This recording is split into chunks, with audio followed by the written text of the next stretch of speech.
चलिए आज एक कहानी सुनते हैं, एक सच्ची घटना। ये कहानी है राकेश बागची की, और वो इसे सुनाने से पहले एक कसम खाते हैं। एक ऐसी कसम जो इस कहानी पर यकीन करना और भी मुश्किल बना देती है। तो आप समझ सकते हैं राकेश की ये शपथ इस कहानी को कितना पर्सनल और सीरियस बना देती है। ये सिर्फ कोई सुनी सुनाई बात नहीं है, ये उनके बचपन का वो सच है जिसने जिसने उनके पूरे गांव को हिलाकर रख दिया था। तो चलिए इस कहानी की गहराइयों में उतरते हैं। तो बात शुरू होती है राकेश के बचपन से। वो वीरभूम जिले के एक गांव पांचपाड़ी में रहते थे। गांव के पास से एक नदी बहती थी, अजय नदी। और जानते हैं, उसी के किनारे था एक पुराना शमशान घाट, और वहां शमशान काली का एक मंदिर भी था। लेकिन फिर एक दिन एक ऐसी जबरदस्त बाढ़ आई कि सब कुछ बदल गया। बाढ़ में वो पूरा का पूरा शमशान घाट नदी में समा गया। अब गांव वालों ने क्या सोचा, उन्होंने मान लिया कि मंदिर भी बह गया। अपनी जान बचाने की जो अफरा तफरी मची थी उसमें उन्होंने फटाफट एक नया शमशान तो बना लिया, लेकिन अपनी देवी को वो वहीं पीछे छोड़ आए, उन्हें भुला दिया। और यही भूल उस गांव के सबसे भयानक संकट की शुरुआत थी। इसके ठीक बाद गांव में अजीबोगरीब, मतलब एकदम समझ से परे घटनाएं होने लगी। सोचिए, हर सुबह लोगों को अपने घरों में राख मिलती है। कहां से आ रही है कोई नहीं जानता। कभी यहां तो कभी वहां जले हुए बालों के गुच्छे मिलते। बच्चे शिकायत करने लगे कि कोई अनदेखी ताकत उन्हें धक्का दे रही है। और सबसे अजीब, बरसात का मौसम था, फिर भी ऐसी ठंड पड़ने लगी जो हड्डियां कंपा दे। और हवा में हर वक्त मुर्दा जलने की गंध, जैसे शमशान गांव के अंदर ही आ गया हो। पूरे गांव में एक खौफ का माहौल था। जब किसी को कुछ समझ नहीं आया तो डरे सहमे गांव वाले पहुंचे अपने सबसे सम्मानित बुजुर्ग के पास, ठाकुर साहब। ठाकुर जी लकवे की वजह से बिस्तर पर थे, लेकिन जब भी कोई आध्यात्मिक उलझन होती थी तो वही रास्ता दिखाते थे। ठाकुर ने जो बताया उसे सुनकर सबके रोंगटे खड़े हो गए। उन्होंने कहा कि उन्होंने सपने में मां काली का उनका रौद्र रूप देखा है। वो एक चिता की राख पर खड़ी थीं। उनका पूरा शरीर आग की तरह तप रहा था और वो जोर जोर से हंस रही थीं। ठाकुर ने समझाया कि गांव वालों ने देवी को शमशान में अकेला छोड़ दिया है और मां इसी वजह से क्रोधित हैं। ये जो भी हो रहा है ये उन्हीं का क्रोध है। तो अब सवाल था कि करें तो क्या करें। इसका हल एक ही था, उस मूर्ति को ढूंढकर वापस लाना और फिर से स्थापित करना। लेकिन अब जो बात सामने आई वो तो और भी चौंकाने वाली थी। ठाकुर ने बताया कि वो मूर्ति हर किसी को नहीं दिखेगी। मां सिर्फ एक इंसान को दर्शन देंगी। और वो कौन था? 12 साल का राकेश। सोचिए, पूरे गांव का भविष्य एक छोटे से बच्चे के कंधों पर आ गया था।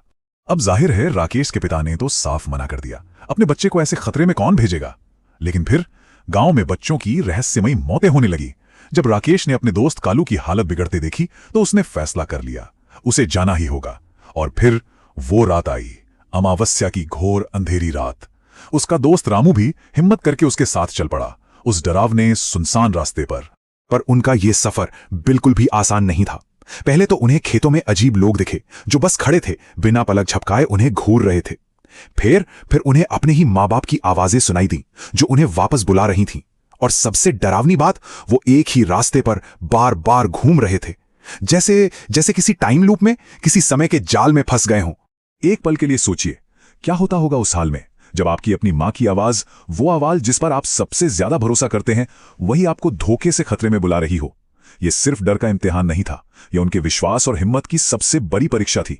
और रामू इस डर को और नहीं झेल पाया। जब उसे अपने मरे हुए दोस्त कालू की आवाज सुनाई दी तो वो खुद को रोक नहीं पाया और उसने पीछे मुड़कर देख लिया। और वहां कई काली परछाइयां खड़ी थीं जिनकी आंखें अंगारों की तरह लाल थीं। ये मंजर देखते ही रामू बेहोश हो गया। अब राकेश बिल्कुल अकेला था। ये सफर उसे अब अकेले ही पूरा करना था। अब सोचिए राकेश की हालत, वो बिल्कुल अकेला और बुरी तरह डरा हुआ। उसे लगा बस अब सब खत्म हो गया। लेकिन तभी उसे ठाकुर की दी हुई एक चीज याद आई, एक आखिरी उम्मीद। राकेश ने वो रक्षा मंत्र जपना शुरू कर दिया जो ठाकुर ने उसे सिखाया था। और जैसे ही उसने मंत्र बोलना शुरू किया, एक चमत्कार हुआ। उस घोर अंधेरे में एक दिव्य रोशनी चमकी जो उसे रास्ता दिखा रही थी। राकेश उस रोशनी के पीछे पीछे चलता गया और सीधा पहुंचा उस टूटे फूटे मंदिर तक। अंदर मां काली की वो छोटी सी मूर्ति रखी थी जिससे एक सफेद दिव्य प्रकाश निकल रहा था। उसे देखते ही राकेश समझ गया, उसने कर दिखाया था, गांव का श्राप अब टूट चुका था। जैसे ही राकेश मूर्ति को लेकर मंदिर से बाहर निकला, उधर बेहोश पड़ा रामू भी उठ गया। और जब वो दोनों मूर्ति लेकर गांव में दाखिल हुए तो सुबह हो रही थी। पूरा गांव उन्हें देखकर खुशी से झूम उठा। ऐसा लगा जैसे किसी बहुत बुरे सपने का अंत हो गया हो। लेकिन कहानी यहां खत्म नहीं हुई। एक और चौंकाने वाली बात सामने आई। गांव वालों ने बताया कि राकेश और रामू एक रात नहीं बल्कि पूरे 2 दिन से गायब थे। इसका मतलब समझते हैं, वो वाकई में किसी अलौकिक टाइम लूप में फंस गए थे। जो सफर उन्हें कुछ घंटों का लगा वो असल में 48 घंटों का था। तो सब कुछ ठीक हो गया था, लेकिन एक सवाल अभी भी मन में था। ठाकुर ने ऐसा क्यों कहा था कि मां काली सिर्फ और सिर्फ राकेश को ही दर्शन देंगी? आखिर गांव में तो उसकी उम्र के और भी बच्चे थे। इस सवाल का जवाब इस कहानी के सबसे गहरे, सबसे पर्सनल राज को खोलता है। राकेश को बहुत बाद में यह बात पता चली। जिस दिन वो शमशान घाट नदी में डूबा था, उस दिन जिस एक शव का अंतिम संस्कार अधूरा रह गया था, वो शव उसके बायोलॉजिकल पिता का था।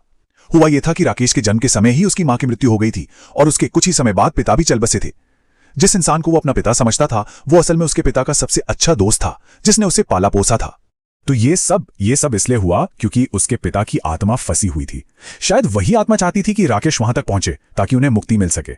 मतलब राकेश की इस यात्रा ने सिर्फ गांव को ही नहीं बचाया, बल्कि अनजाने में अपने उस पिता का अधूरा कर्म भी पूरा किया, जिसे वो कभी जान भी नहीं पाया था। ये कहानी हमें एक बहुत गहरी बात सोचने पर मजबूर करती है। क्या ये जो अलौकिक घटनाएं होती हैं, ये सिर्फ देवी देवताओं का गुस्सा होती हैं, या फिर ये हमें हमारी भूली हुई जिम्मेदारियों की, हमारे अधूरे कर्मों की याद दिलाने आती हैं?